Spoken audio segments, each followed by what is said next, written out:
Tarde. Vamos hoje conversar a respeito de um assunto fundamental no cristianismo.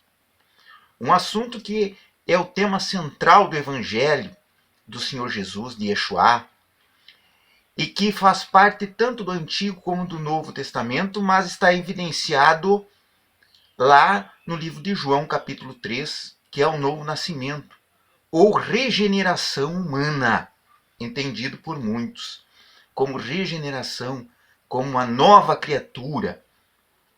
Só que nós vamos estudar hoje sobre o aspecto e experiência pessoal de Paulo.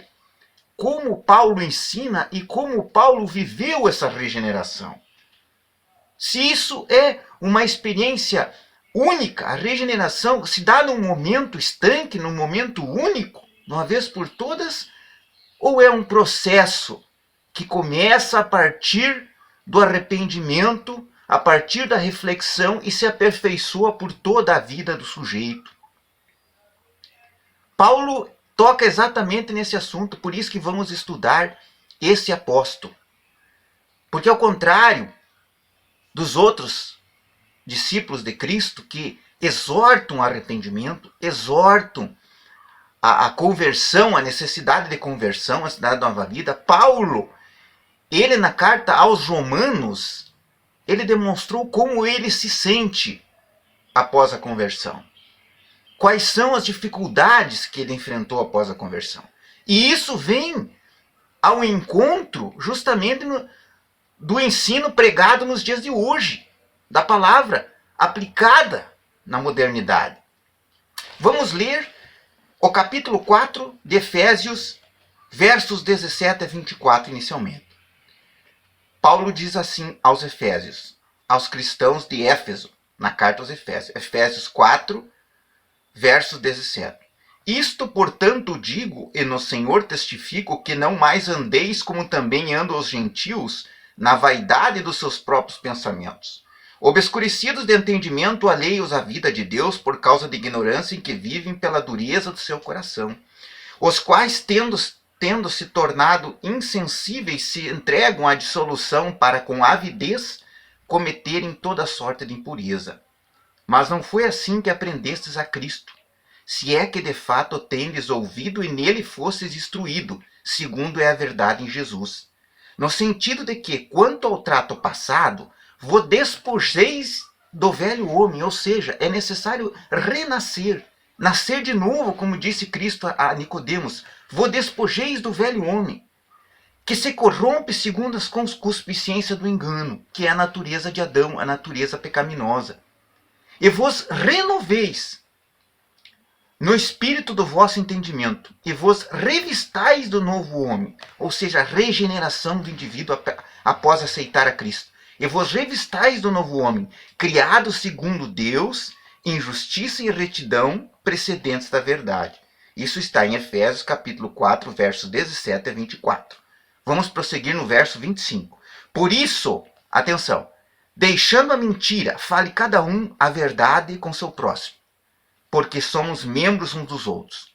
Aqui Paulo começa a dar instruções de como a comunidade de Efésios deveria agir a partir do novo nascimento, a partir da regeneração, como ele deveria se comportar. A matéria da exteriorização de uma pessoa que nasceu de novo. Como é que uma pessoa que nasceu de novo tem que começar a agir? Então, nos versos 25 do capítulo 4 de Efésios, vamos ler de novo. Por isso, deixando a mentira, fale cada um a verdade com o seu próximo, porque somos membros uns dos outros. Irai-vos e não pequeis, não se ponha o sol sobre a vossa ira, nem deis lugar ao diabo. Aquele que furtava, não furte mais, antes trabalhe fazendo com as suas próprias mãos o que é bom, para que tenha com que acudir ao necessitado. Aqui fala também do trabalho para ajudar os próximos, ajudar as pessoas necessitadas. Não saia da vossa boca nenhuma palavra torpe, sim unicamente a que for boa para edificação, conforme a necessidade, e assim transmita graça aos que ouvem. Ou seja, o controle das palavras, o controle dos termos usados. E não entristeçai o Espírito de Deus, no qual foste selados para o dia da redenção. Longe de vós toda amargura, cólera, ira e gritaria e blasfêmias, e bem assim toda malícia. Antes, sede uns para com os outros benignos, compassivos, perdoando-vos uns aos outros, como também Deus em Cristo vos perdoou. Aqui está os frutos do Espírito, no verso 31 do capítulo 4 de Efésios. Antes sede uns para os outros benignidade, compassivos, compaixão, e perdão, perdoando-vos seus outros, como também Deus em Cristo vos perdoou. No capítulo 5 de Efésios diz assim: sede, pois, imitadores de Deus como filhos amados. Ou seja, a busca, ele exorta, ele concita a busca da perfeição, a busca da imitação de Deus. Como é que se imita a Deus? Que se busca a perfeição, obedecendo os 10 mandamentos, obedecendo as leis de Deus. E aqui no verso 25 a 32 do capítulo 4 de Efésios, ele dá alguns exemplos, não exaustivamente, mas alguns exemplos como obedecer a Deus. Bem, nós vemos aqui a instrução de Paulo sobre o novo nascimento. Agora nós vamos ler no Romanos capítulo 7 como Paulo se sentia após nascido de novo. Porque nem mesmo no capítulo 7 de Romanos, verso 15, porque nem mesmo compreendo o meu próprio modo de agir, pois não faço o que prefiro e sim o que detesto. Ora, se faço o que não quero, consinto com a lei que é boa. Neste caso, quem faz isto não sou eu, mas o pecado que habita em mim. Porque eu sei que em mim, isto é, na minha carne, não habita bem nenhum, pois o querer o bem está em mim, não, porém, o efetuá-lo. Porque não faço o bem que prefiro, mas o mal que não quero, esse faço. Mas se eu faço o que não quero, já não sou eu quem o faz, e sim o pecado que habita em mim. Então, ao querer fazer o bem, encontro a lei, do que o mal reside em mim. Porque no tocante ao homem interior, tenho prazer na lei de Deus. No verso 23, capítulo 7 de Romanos, Paulo diz: mas vejo dos meus membros, outra lei, que guerreando contra a lei da minha mente, me faz prisioneiro da lei do pecado que está nos meus membros. Desventurado homem que sou, quem me livrará do corpo dessa morte?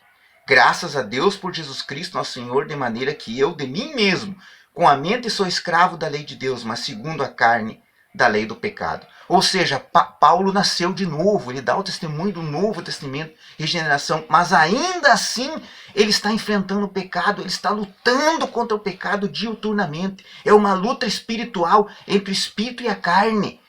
Paulo está degladiando contra o pecado, contra os velhos vícios, contra as velhas manias que ele tinha antes da conversão, contra as tentações. Ou seja, o que Paulo está dizendo aqui? Que a regeneração, o novo nascimento é um processo que vai ocorrer ao longo da vida do indivíduo. É um processo que você tem que aperfeiçoar e vigiar. Por isso diz para vigiar e orar. Porque se não vigiar e orar, você vai perder a salvação. Se não perseverar até o fim, não será salvo, como diz lá em 2 Pedro 2, 20 e 21. Pedro também fala sobre esse assunto. Lá em capítulo 2, 2 Pedro, capítulo 2, verso 20. Portanto, se depois de ter escapado das contaminações do mundo, mediante o conhecimento do Senhor e Salvador Jesus Cristo, se deixarem enredar de novo e são vencidos, tornou-se o seu último estado pior que o primeiro. Pois melhor lhe fora nunca tivesse conhecido o caminho da justiça do que após conhecê-lo, volverem para trás, apartando-se do santo mandamento que foi dado. Este é um alerta. A conversão, o novo nascimento, a regeneração é um processo que ocorre ao longo da vida inteira do indivíduo. Começa pelo arrependimento, começa pela aceitação a Cristo, mas se desenvolve pela vigilância, se desenvolve pela oração, pela leitura da palavra. E vai haver tentações, vai haver os velhos hábitos, velhas manias batendo a porta. Vai haver essa guerra entre o espírito e a carne que Paulo fala que ele estava sentindo aqui. Miserável homem que sou, Paulo diz assim. Desventurado homem que sou, Desventurado homem que sou, verso 24, capítulo 7, Romano. Quem me livrará do corpo dessa morte?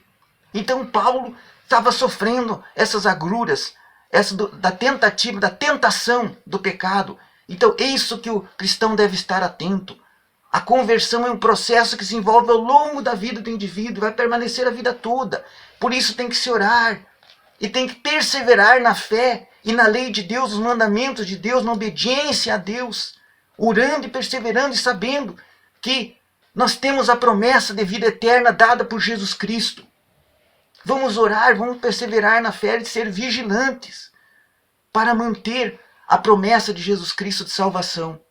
Que Deus abençoe a todos e dê uma ótima tarde a todos, irmãos.